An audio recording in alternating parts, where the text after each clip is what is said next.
नमस्कार। आइए सुनते हैं मुंशी प्रेमचंद द्वारा लिखी कहानी मोटर के छींटे। कहानी अच्छी लगे तो इसे एक लाइक करिएगा।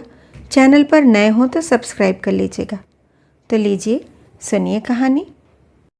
क्या नाम की प्रातःकाल स्नान पूजा से निपट, तिलक लगा, पीताम्बर पहन, खड़ाऊँ पाँव में डाल, बगल में पत्रा दबा, हाथ में मोटा सा शत्रु मस्तक भंजन ले एक जजमान के घर चला।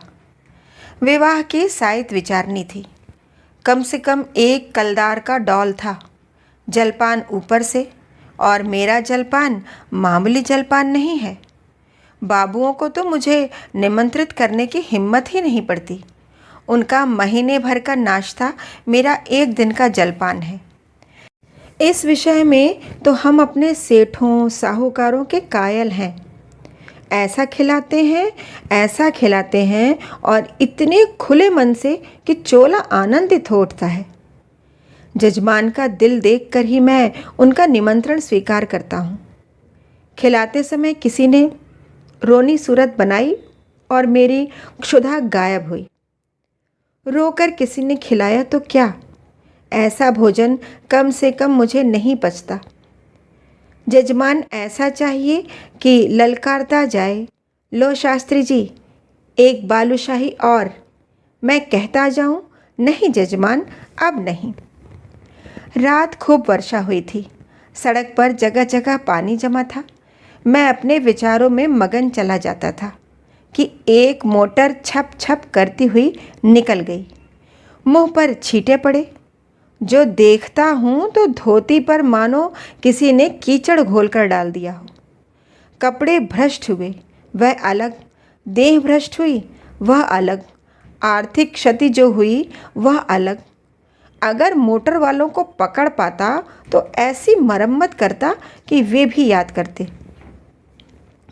मन मसोस कर रह गया। इस वेश में जजमान के घर तो जा नहीं सकता था। अपना घर भी मील भर से कम न था।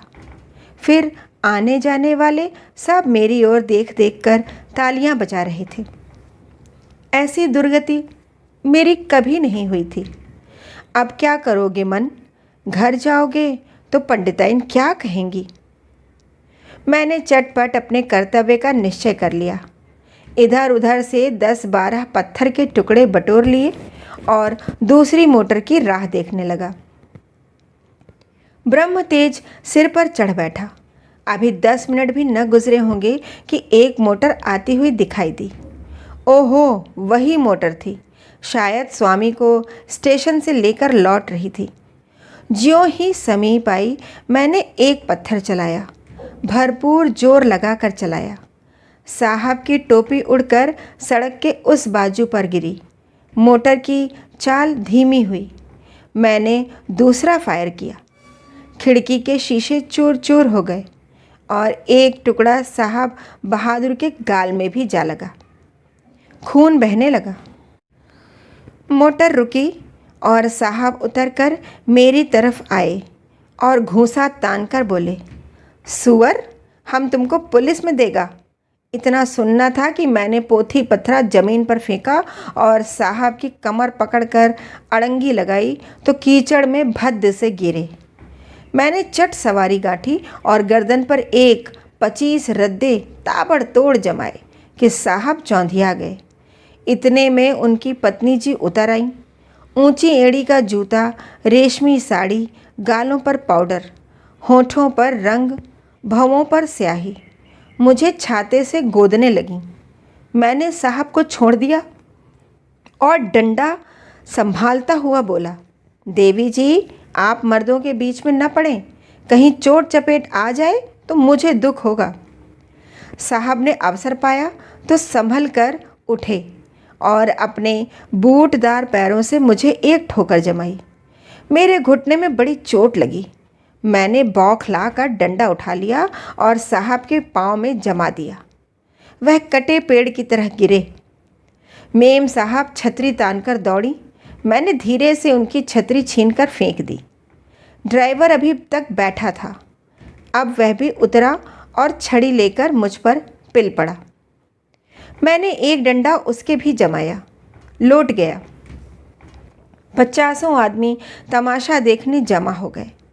साहब भूमि पर पड़े पड़े बोले, रैस्कल, हम तुमको पुलिस में देगा।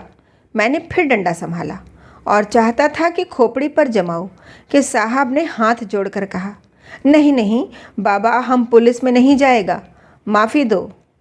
मैंने कहा, हाँ, पुलिस का नाम न लेना, नहीं तो यहीं खोपड़ी रंग दूंगा।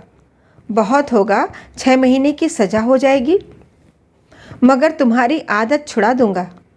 मोटर चलाते हो तो छींटे उड़ाते चलते हो, मारे घमंड के अंधे हो जाते हो। सामने या बगल में कौन जा रहा है इसका कुछ ध्यान ही नहीं रखते। एक दर्शक ने आलोचना की, अरे महाराज, मोटर वाले जानबूझकर छींटे उड़ाते हैं, और जब आदमी लथपथ हो जाता है तो सब उसका तमाशा देखते हैं और खूब हंसते हैं। आपने बड़ा अच्छा किया कि एक को ठीक कर दिया। मैंने साहब को ललकार कर कहा, सुनता है कुछ, जनता क्या कहती है? साहब ने उस आदमी की ओर लाल लाल आंखों से देखकर कहा, तुम झूठ बोलता है, बिल्कुल झूठ बोलता है। मैंने डांटा, अभी तुम्हारी हेकड़ी कम नहीं हुई, आऊँ फिर और दूँ एक सोटा कस के? साहब ने घिघिया कर कहा, अरे नहीं बाबा, सच बोलता है, सच बोलता है, अब तो खुश हुआ। दूसरा दर्शक बोला, अभी जो चाहे कह दें, लेकिन ज्यों ही गाड़ी पर बैठे फिर वही हरकत शुरू कर देंगे। गाड़ी पर बैठते ही सब अपने को नवाब का नाती समझने लगते हैं। दूसरे महाशय बोले, इससे कहिए थूक कर चाटे। तीसरे सज्जन ने कहा, नहीं, कान पकड़कर उठाइए बैठाइए। चौथा बोला, अरे ड्राइवर को भी, ये सब और बदमाश होते हैं। मालदार आदमी घमंड करे तो एक बात है, तुम किस बात पर अकड़ते हो? चक्कर हाथ में लिया और आँखों पर पर्दा पड़ा। मैंने यह प्रस्ताव स्वीकार किया। ड्राइवर और मालिक दोनों ही को कान पकड़कर उठाना बैठाना चाहिए। और मेम साहब गिने। सुनो मेम साहब, तुमको गिनना होगा, पूरी 100 बैठकें, एक भी कम नहीं, ज़्यादा जितनी चाहे हो जाएं। 2 आदमियों ने साहब का हाथ पकड़कर उठाया, 2 ने ड्राइवर महोदय का। ड्राइवर बेचारे की टांग में चोट थी, फिर भी वह बैठकें लगाने लगा। साहब की अकड़ अभी काफ़ी थी। आप लेट गए और उल जलूल बकने लगे। मैं उस समय रुद्र बना हुआ था। दिल में ठान लिया था कि इससे बिना 100 बैठकें लगवाए न छोड़ूंगा। 4 आदमियों को हुक्म दिया कि गाड़ी को ढकेल कर सड़क के नीचे गिरा दो। हुक्म की देर थी कि 4 की जगह 50 आदमी लिपट गए और गाड़ी को ढकेलने लगे। वह सड़क बहुत ऊंची थी, दोनों तरफ की ज़मीन नीची। गाड़ी नीचे गिरती और टूट टाट कर ढेर हो जाती। गाड़ी सड़क के किनारे तक पहुंच चुकी थी कि साहब कांख कर उठ खड़े हुए और बोले, बाबा गाड़ी को मत तोड़ो, हम उठे बैठेगा। मैंने आदमियों को अलग हट जाने का हुक्म दिया, मगर सबों को एक दिल लगी मिल गई थी। किसी ने मेरी ओर ध्यान न दिया, लेकिन जब मैं डंडा लेकर उनकी ओर दौड़ा तब सब गाड़ी छोड़कर भागे और साहब ने आंखें बंद करके बैठकें लगानी शुरू की। मैंने 10 बैठकों के बाद मेम साहब से पूछा, कितनी बैठकें हुई?